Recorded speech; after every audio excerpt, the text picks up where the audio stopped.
आदरणीय पवार साहेब,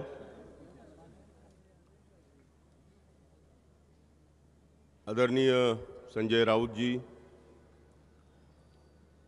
आमदार आणि काँग्रेस नेते भाई जगताप, श्रीमती राखी जाधव, या विभागाचे आमदार माझे मित्र सुनील राऊत जी आणि महाविकास आघाडीचे उमेदवार संजय दीना पाटील जी, मंचावर उपस्थित महाविकास आघाडी आणि मित्र पक्षाचे सर्व नेते, पदाधिकारी, उपस्थित बंधू आणि भगिनी, पवार साहेबांना आपल्याला बोलायला जास्त वेळ द्यायचा आहे.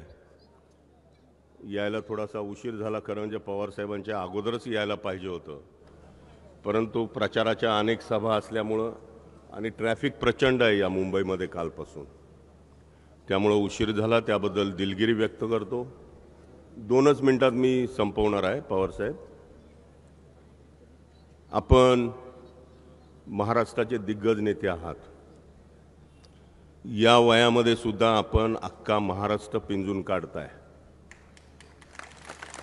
महाराष्ट्रामध्ये आम्ही सुद्धा फिरतोय.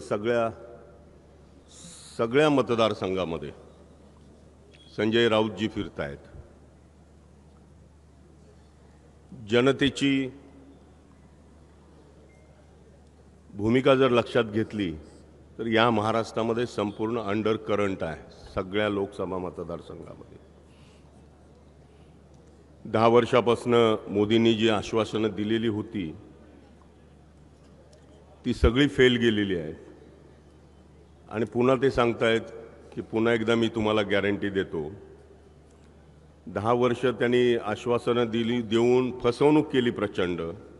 आत्तासुद्धा येणाऱ्या 5 वर्षामध्ये ते प्रचंड फसवणूकच करणार आहेत आणि लोकांना आता वाटू लागलेलं आहे की हा जुमलेबाज माणूस आहे,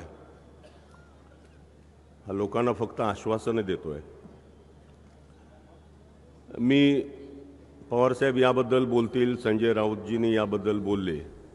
मी आमच्या दलित समाजाला एवढंच सांगेन, ईशान्य मुंबईमध्ये फार मोठ्या प्रमाणामध्ये दलित समाज आहे.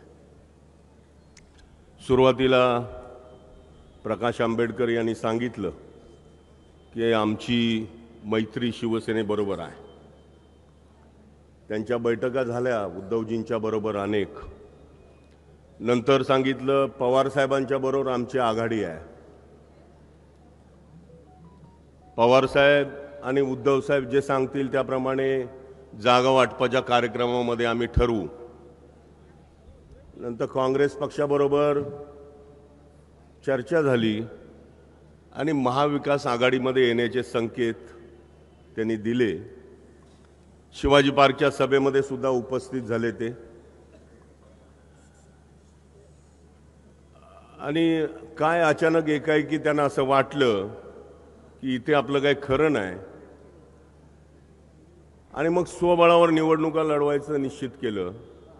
आम्हा सगळ्यांना, दलित समाजातल्या आमच्या सगळ्या बांधवांना आम्हाला माहिती आहे की महाराष्ट्रामध्ये दलित समाजाची जी ताकद आहे ती सत्तेपर्यंत जाण्याची नाही आहे, म्हणजे सरकार स्थापन होऊ शकणार नाही आमच्या मतावर.